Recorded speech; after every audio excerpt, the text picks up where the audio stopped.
Hello, everybody, and welcome back to the next video in our training series. Today's video is going to focus all on those benchmark assessments that can be completed for our students. The benchmarks assessments are going to be modified performance assessments that provide data on specific skills in an area for each one of our students.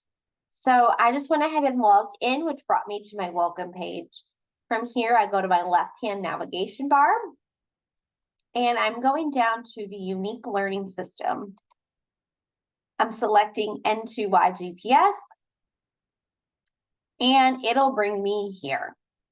Keeping in mind that our N2Y GPS is going to be our data page, right? This is what houses all of our assessments. This is where we went on to complete our observational profiles. We worked on our unit checkpoints here, and also our benchmarks are here. So you can see here that the benchmark tab is here below, and we will go ahead and click on that in a second. But if we were to really look at these benchmarks here, they can be extremely overwhelming, right? We have over 33 of them that we can complete for these students. So if you're asking yourself, where do I start? How many do I have to do? Do I have to do them all? I want to bring your attention up here to individual track skills. So I'm going to first head up to this little student configuration toggle bar and pull it out. Working on the student today is my sample student. I'm coming over here underneath to individual track skills. So back when I completed my profile on this student, I had certain skills that I chose to target, meaning decoding, phonological awareness, and word recognition. These were just areas that my student showed weakness in, and I thought this would be a great opportunity to kind of build on that and figure out what learning objective or what learning goal would be best for my student. So you'll see here the different targeted skills that I chose, and I'm just going to select word recognition just by clicking on it. And it's going to bring me to here. So this allows me to see the skill I'm tracking, which is word recognition. I have the opportunity here, if I don't want to track it anymore or the student has mastered it, I can untrack it. And I can also add it to a tracking group. It'll show me the graphs for the benchmarks that were completed and the scores that the student received. It can also display the present level performance and its suggested strategy. So how should we be utilizing this to teach our student? What do they need to be successful? So if I scroll all the way down under here, related materials, I'm going to select benchmarks. Here's where it actually pops up and determines for me which benchmarks are going to be most appropriate for my student if I want to work on that word recognition with them. So you'll actually see here that it tells me which ones to choose. So again, it takes that guesswork out of you where you don't have to sift through stuff and find it. It's just going to be there for you. You'll see 3 different categories up here, and you'll see it again on the benchmark page. But just to get you started, emerging skills is going to be our level 1 students. So those are our students that are needing a lot of sustained support and prompting to work on their skills. Early learning is going to be for our pre-K students, as well as maybe some of our kindergarten, 1st grade students who are working on those sort of skills to see where they're at. This would be an awesome kindergarten checklist to kind of go through to see where your students are coming out of pre-K, or even some of these 1st grade students who might have not went to kindergarten or traditional school setting because of the pandemic. And the last one over here is going to be reading. Those are going to be our higher level. So that's going to be more for our level 2 and 3 students. So by going to the track skills, it allows me to just see which ones I can actually choose and work on. Underneath each one, you'll then see how the student did. So this one is at an instructional level when it comes to letter matching. It'll show you that the date that it was administered and the score the student got. All the way to the right-hand side under here, you'll see guide, and this is actually just a PDF version of that benchmark. So it'll bring up the administration guide here and give you directions as well as how to score it, like what it means, and the different cues or prompts that you might need to use in order to give that benchmark. It also then provides you with the actual benchmark itself. So if you are administering the benchmark offline, this would be where you would come to choose from that PDF guide. So track skills is a great starting point for you if you're not sure where you should be in terms of completing the benchmarks. So coming back up here to my GPS on the breadcrumb trail, back here on the home page, the student planning guide is an awesome tool. I would suggest downloading it and then you can type right in it, printing it out, and then adding it to their data notebooks. So this just allows you to put in the student's name and the date that you're completing the assessment, what grade level they're in, and then it'll let you know like what you want to work on with that student, right? So this student is in elementary school, so we know we're going to do a K-12 learning profile for them. Then you can kind of go through each one of the benchmarks and see what you want to work on with them, right? So we know we want to work on picture recognition and picture matching, for case letters. We can work on that emerging writing, the emerging math, and that sort of thing. And it goes through and lists each one of the different benchmarks, as well as some of these core rubrics that we'll get to in later videos. The monthly checkpoints are on here as well, which we talked about previously, and how you're going to administer those to those students. And then for our transition students, it also goes through the different categories of transition. So this is a great tool to kind of print out at the beginning of the year for the student and put it maybe in their data notebook or somewhere that's accessible for all the adults in the room. And it just gives you a way of checking off that you've done this and you can move on to the next thing, or you need to go back and review. Just a great tool for your own self. So that's going to be our student planning guide up here in this right-hand corner. So for sample student 9, we're going to work on the benchmarks today. So I'm coming right under here where it says benchmarking, and I'm going to select it. You'll see when you come on here that it looks different than it has in previous years. That's because ULS is rolling out brand new and improved benchmarks. So those old benchmarks that we have been working on for years and years are slowly going to be taken away, and they're improving them with new ones. So you'll have that opportunity. These are some of the new ones that were already released, and they're going to roll out some more during the 2023-2024 school year. You'll notice here as well that now you have the option to assign it to right to student view. That is also a new feature. So if you are working on something with this student and you want them to do the benchmark themselves, you can come over here and select assign. You're going to select which student you want to assign it to. You're going to select a start date and an end date, and save. And now that student has that assignment in their student view whenever they go to log in. So up here, we kind of talked about this a little bit ago, but emerging skills is going to be those level 1 skills for our level 1 students. You'll see those there. Early learning, again, is going to be for our pre-K and sometimes some of our kinder first grade students, depending on where they're at. And then we do have some other new checklists available for pre-K and toddlers. Reading is going to be for our level 2 and 3 students.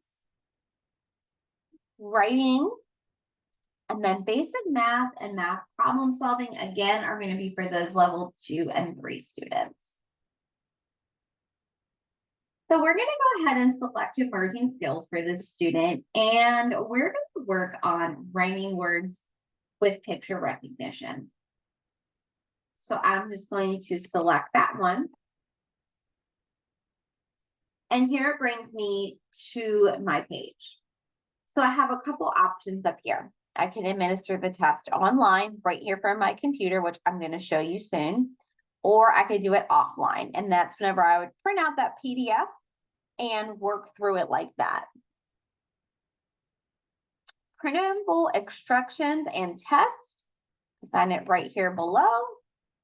And again, that's that PDF version that's going to walk us through how to complete that whole online portion as well as scoring.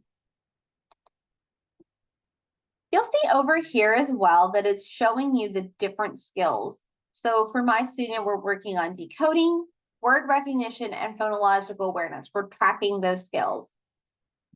If you come here and the box is blue, that means that you are not tracking that skill at that time, but you have the opportunity to. So if I wanted to work on vocabulary as well, I could select it. And then from here, it'll let me know, am I working with this as an individual or as a group? And now I'm tracking that skill. So when you're here, you just want to make sure that you are giving the right test. So by scrolling down here, I'm seeing that it is rhyming words with picture recognition. I'm doing it online, and I'm going to come over here to the right and select run test. This is all the verifications set. So this is just making sure that the right student is being worked with. So here it brings up my benchmark, and you'll notice here that again, this looks just like our Extend 1 test that we give our students. This is a great learning opportunity to work on this several times a year to get them prepared for that test at the end of the year so they're not surprised. So when you pull up the benchmarks, you'll see 3 picture choices for the students as well as a no response. Your teacher directives are going to be down here in the gray, and you'll read that prompt to the student and have the student select the choice. So bat and cat are rhyming words. The cat plays with a bat. Show me cat. If the student selects the correct answer choice, we move right along. Pig and big are rhyming words. The pig is big. Show me pig. So if our student selects the incorrect choice, it removes that incorrect choice and provides them with 2 more opportunities. And you'll see that your level of prompts here has also changed. So instead of reading the entire directive, you're just asking them, show me pig. If they get it wrong, it provides them with that errorless learning. Show me pig. And they move on. The same thing happens if they choose a no response. So mouse and house are rhyming words. The mouse is in the house. Show me house. And you wait the appropriate time for whatever student you're working with, but they don't get a response. It provides you with those 2 options. So one thing I want to call to your attention is you don't really want to come and hit the back button as far as working through these benchmarks because it will skew your data. So I'm just going to go ahead and finish off the assessment. And here's when you say test complete. So it arrives at a total score, and then it gives you an opportunity here to create something in the notes section. The notes will be archived with the student throughout their entire process in ULS. So this would be something here you could type about if a student had a behavior. Was there a technology error? Anything that you think needs to be noted so that it can be looked at in the future. Everything is good. I'll save and end. And now if I scroll down here, I have more options. So it gives me a level. It's showing that the student is at mastery when it comes to this, and they actively participate. It shows me that I delivered it through verbally. And now it's starting to provide me a graph. So one caveat that I would like to say with the benchmarks is we strongly recommend that you are administering the benchmarks that you choose for your students 2 to 4 times a year, right? We want to see growth, and this is going to allow us to see that growth. So maybe you're doing a beginning of the year and an end of the year, or a beginning and middle and end, or maybe you're doing one every quarter. Either way, these benchmarks should be administered more than once. So this is for this specific benchmark. I can also come up here and print the report. So if you wanted to add it to their data notebook, you can go ahead and print that out every time, and the graph will build on each other. So coming back up here to our breadcrumb trail, I'm just going right back to benchmarks. So that was for emerging skills. Now, if I want to work on reading, which is again going to be our level 2 and 3 students, I can come down here and you'll see a reading level assessment. Go ahead and select that. This is going to help us to determine what reading level our students are at, right? We get that question a lot. This gives you a great opportunity to determine that. Coming over here to the right-hand side is going to be a PDF on our level books. So again, it's going to let you know in Unique Learning System, if they are reading at a level C, it's more of a K1 type of grade level. If they are a L, they're more of a second, third grade level here. And it's going to show you the different guidelines that have been incorporated into the books and what those kind of focus on. And you'll see that for each one of those. So that's a great starting point. And again, I would probably print that out and put that somewhere where people can easily see it, because that is a question that we do get a lot. So for this, you're going to select the level, which level you want to start with. And then there are a couple book options. You can select the one you like. And how are you going to administer it? Are you going to administer it verbally where you're reading it to the student, or are you going to administer it non-verbally? Here is going to be your printable PDF instructions and tests. So you could come here and you could print out the report, the test, and have it on hand for the student to do. And again, it's going to let you know what skills you're tracking. So if you come back and want to track comprehension, you have that opportunity to do that here. And then any test that you have completed on the student in past years can be found down here under test history. It's taking a little longer to load here, so let me see if I can get back.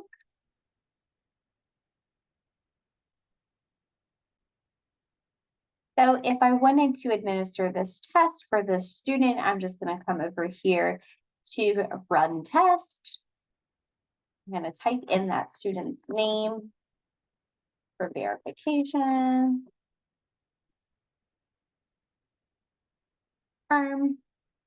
Okay, and here we are at the test. So you can go through it. And then it gives students an opportunity to fill in what it is. I eat a pancake.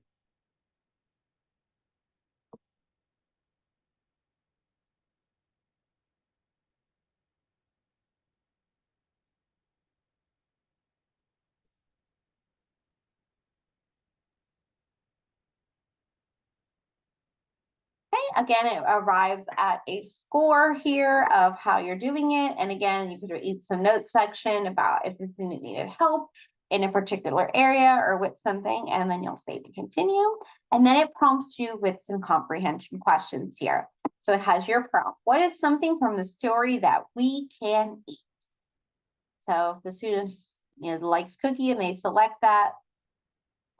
What is a food in the story that is yellow? What is a food in the story that is cold? So here it's not gonna allow them to arrive at any errorless choices. It's just more so seeing what their comprehension is. And then it gives you a score here as well.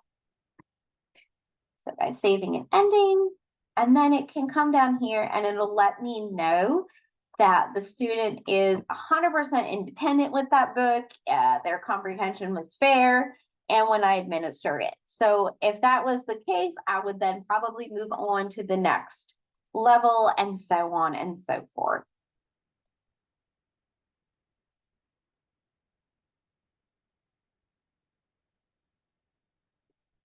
So if we look at the writing here, it actually gives us a writing probe. So it'll be something that is a question for the student and it gives them an opportunity to answer that question. So we can pull one up so you can see. All right, so they'll choose a topic, whatever that topic might be. Okay, write about your favorite animal. So then it kind of gives them different ideas here. What was the topic of my story? Who am I writing about? Where is it happening? What is going on? Okay. Things to remember. And how much writing time are you going to give that student? And then you can stop and go for it.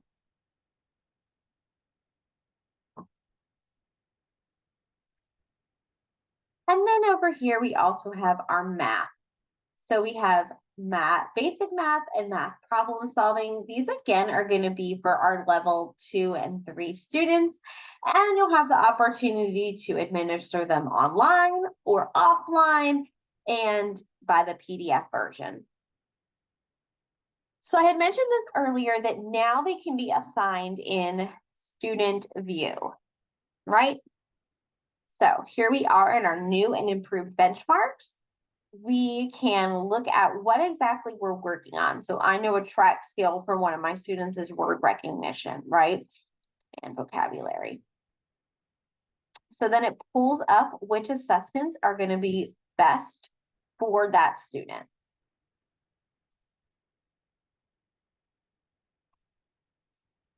Okay, so I can come over here and hit assign, and then I'm going to pick my student. Select my end date and save. So if I want to go up here and go over to my student tab, which is going to be under my account and then students.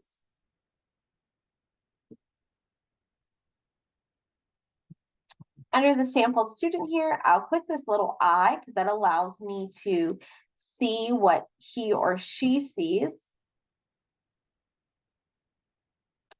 And it should be under unique learning and then my assessments. So the benchmarks that I assign to my student can be found here. If I click on it.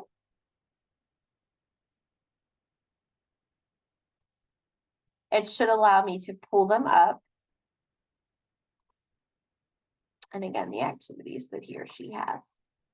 So that is one of the new features of the benchmarks. And like I said earlier, the benchmarks, new ones are going to be rolling out. So check back to that frequently. But I hope this video was able to give you guys some understanding and some helpful hints when it comes to choosing and selecting benchmarks for your students.